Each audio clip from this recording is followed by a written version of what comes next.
नमस्कार, आपका स्वागत आपके खुद के YouTube चैनल पर। मेरा नाम है कुलदीप और मैं यहाँ से लेकर आता हूँ प्रभु के चमत्कार, हंसी मजाक की कहानियाँ और तीसरी शक्ति से रिलेटेड यानी कि भूत प्रेतों की कहानियाँ। तो आज की कहानी है दिल्ली से जितेंद्र की। जितेंद्र जो कि अपने माता पिता के साथ अपने परिवार के साथ दिल्ली में रहते हैं और जितेंद्र एक बहुत बड़ी कंपनी में बहुत अच्छी पोस्ट पर नौकरी करते हैं। ये मानिए कि इनके पूरे घर परिवार रिश्तेदारी जितने भी लोग हैं सबसे ज़्यादा अच्छे पैसे यही कमा रहा है, सबसे अच्छी पोस्ट पर ये जॉब कर रहा है।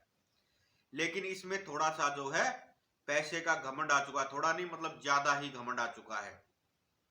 और इनका पूरा परिवार जो है श्याम बाबा को मानता है। इनके सभी रिश्तेदार मतलब सब लोग श्याम बाबा से जुड़े हुए हैं सिवाय जितेंद्र के। जितेंद्र मतलब इस टाइप का लड़का है जो कि ना किसी भगवान को मानता है ना किसी देवी देवता को मानता है। उसकी सोच सिर्फ इतनी है कि जो कुछ करते हैं हम स्वयं करते हैं, कोई भगवान कुछ नहीं होता।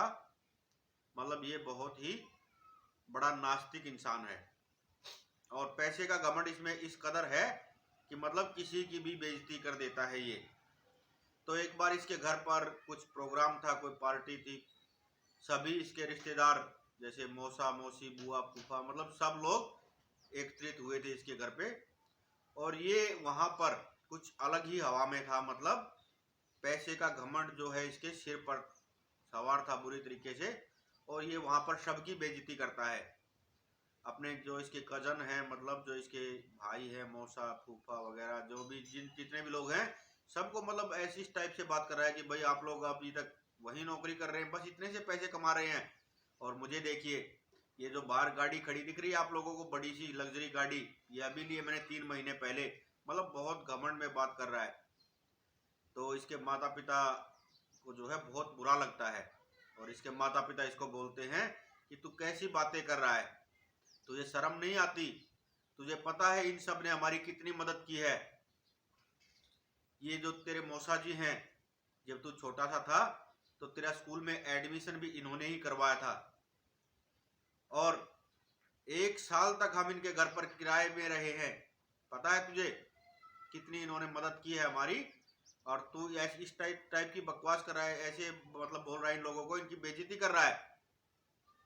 मतलब 1 साल तक हम इनके घर पे किराए पे रहे हैं, हालांकि इन्होंने किराया नहीं लिया लेकिन ये बोल सकते हैं कि किराए पर रहे हैं हम इनके घर। और तेरा स्कूल का एडमिशन भी इन्होंने करवाया है। तो ये कहता है कि आप लोग इस लायक थे ही नहीं, आप लोगों ने कभी मेहनत की ही नहीं, बस हमेशा भगवान अपना ये श्याम बाबा ये वो फलाना डिमका इन चीजों में आप लोगों ने अपनी पूरी जिंदगी बिता दी। तो इसके माता पिता कहते हैं अगर हमने मेहनत नहीं की, हमने कुछ कमाया नहीं, तो इतना बड़ा घर कैसे बन गया? क्या तूने बना के दिया है? तुम सब भाई बहनों को किसने पढ़ाया? तुम लोगों को इस लायक किसने बनाया? तो ये कहता है कि आपने ठीक है एडमिशन करवाया, हमें पढ़ाया, लेकिन बाकी तो आगे तो मेरी मेहनत थी। अगर मैं नहीं टॉप आता, नहीं पढ़ता, नहीं मेरी अच्छी प्लेसमेंट होती तो मैं यहाँ थोड़ी ना होता। मतलब घमंड इसके सिर पर इस कदर है, बहुत बुरे तरीके से इसके सिर पे घमंड सवार है।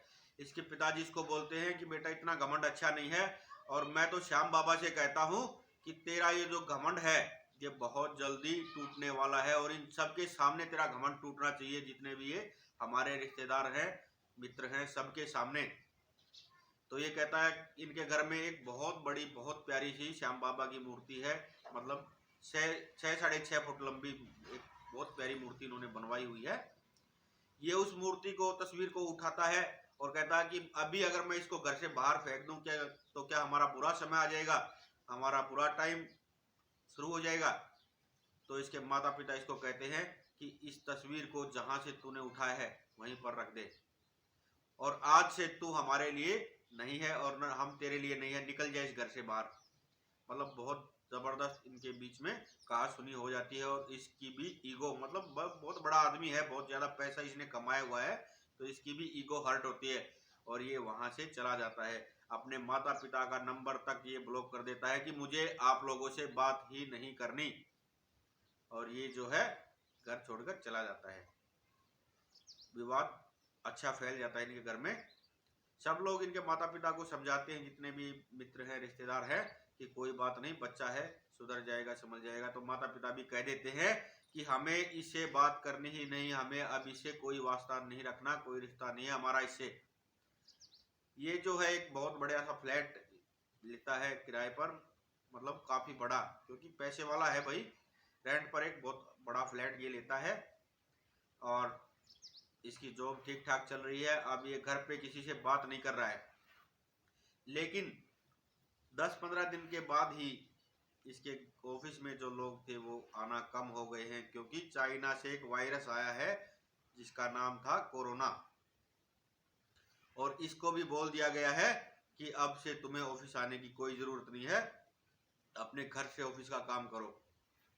अगले दिन इसके बॉस का फोन इसके पास आता है, जो इसकी तनख्वाह थी, जो इसकी सैलरी थी, वो आधी कर दी गई है। अब ये टेंशन में आ जाता है कि इतनी तो मेरी गाड़ी की किस्त ही जा रही है जितनी मेरी सैलरी हो गई है। ये बॉस को बोलता है कि आप ऐसे मेरी सैलरी जो है आधी नहीं कर सकते।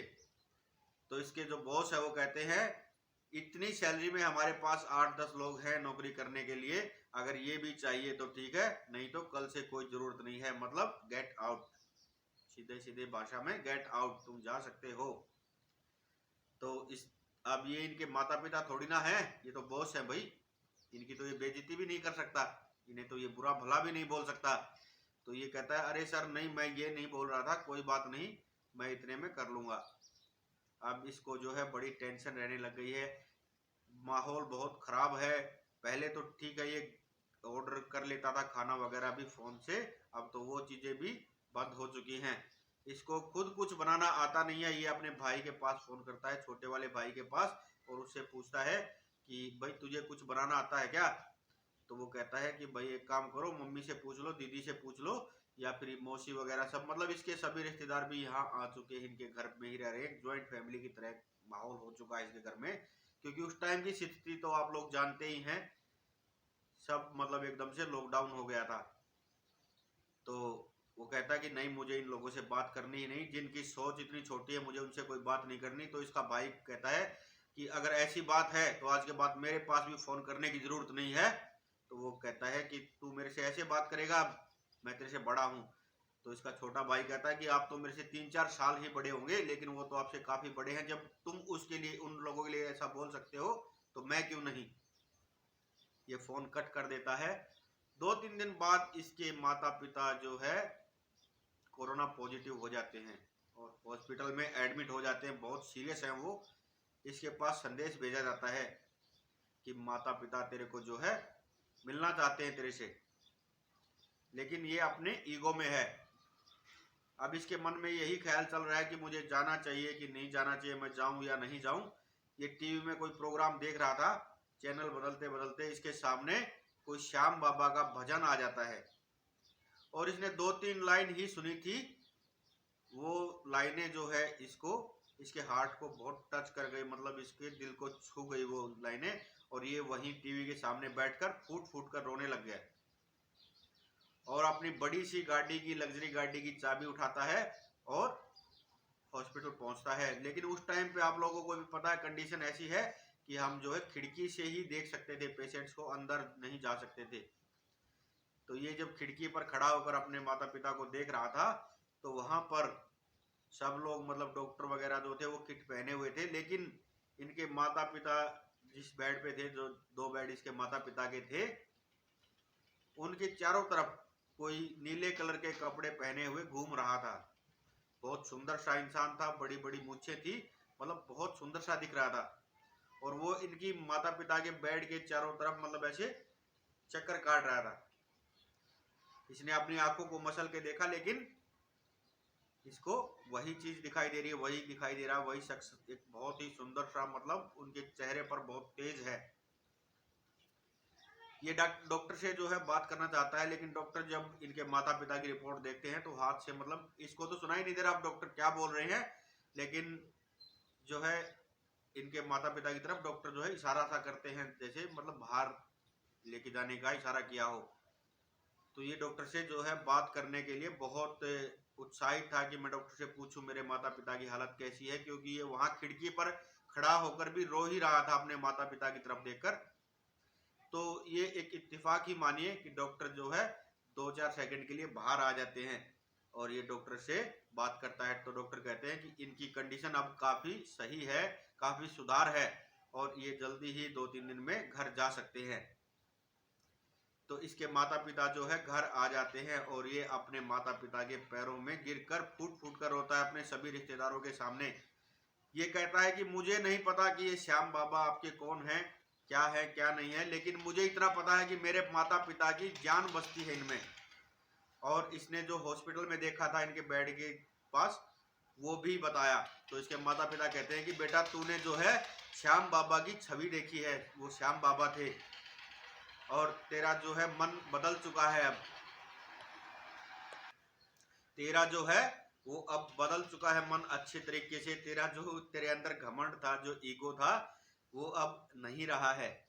और ये अपने माता पिता के लिए एक श्याम बाबा का सोने का लॉकेट बनवा के ले गया था, दोनों के लिए एक एक। और अपने माता पिता से कहता है कि आप लोग चाहे मुझे डांट लीजिए, मेरे ऊपर गुस्सा कर लीजिए, चाहे मुझे चौराहे पर खड़ा करके जैसे स्कूल में पनिशमेंट देते हैं ऐसे दीजिए, लेकिन मुझे माफ कर दीजिए। और बुरी तरीके से ये रो रहा है। तो माता पिता तो देखिए, माँ बाप का दिल तो माँ बाप का दिल होता है। कहते हैं कि बेटा हमें तेरे से कोई नाराजगी नहीं है, ना हम तेरे से गुस्सा है, कोई बात नहीं। और ये जो है, अब एक चीज और बताता हूँ आपको, हर महीने जो है श्याम दरबार जाता है। कई बार राजस्थान नहीं जा पाता, लेकिन इसके घर के पास ही एक श्याम बाबा का बहुत प्यारा सा बहुत बड़ा मंदिर है, जिसको बनवाने में 70% जो है खर्चा इस लड़के ने ही किया है। तो ये थी दोस्तों आज की कहानी। उम्मीद करता हूँ आप लोगों को पसंद आई होगी। लेकिन हाँ, मैं आपको बार बार बोलता हूँ कि आप लोग मेरी कहानी पर विश्वास करें ना करें, लेकिन अपने भगवान पर, अपने इष्ट पर जरूर विश्वास कीजिए। चमत्कार होते हैं। कहानी अगर पसंद आई हो तो लाइक करना, शेयर करना और कमेंट में लिखना जय श्री श्याम। और अगर चैनल पर नए हो तो प्लीज सब्सक्राइब करना दोस्तों, मुझे आपकी सपोर्ट की बहुत ज़रूरत है। जय श्री श्याम। हर हर महादेव।